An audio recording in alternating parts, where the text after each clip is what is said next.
What's up, everyone? Today we're going to take a look at our safety sleeve kit. The safety sleeve has become one of our most popular options for users who already own ice plate and harnesses.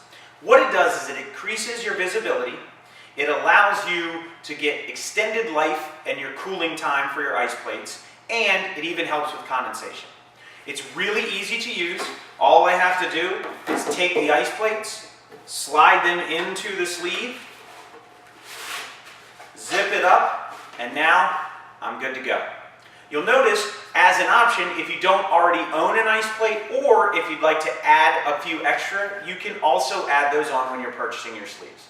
Now, another option, which is our most popular way to wear while backpacking, hiking, camping, and even in the drive-thru for some of our users who don't like to wear both the front and back ice plates, is our ice plate safety sleeve with our comfort harness. So again, if you already own the comfort harness, this sleeve will work perfectly with the gear that you already have. All I have to do is slide this over one shoulder.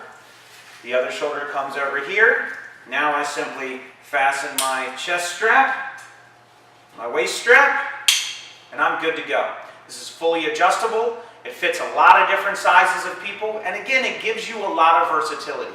If you own one of our safety vests, you'll also notice essentially what I've done is just broken that safety vest into two individual pieces. So by adding the comfort harness, this gives you a lot of flexibility with your users, depending on what people feel comfortable wearing and what type of visibility you'd like to provide for your users.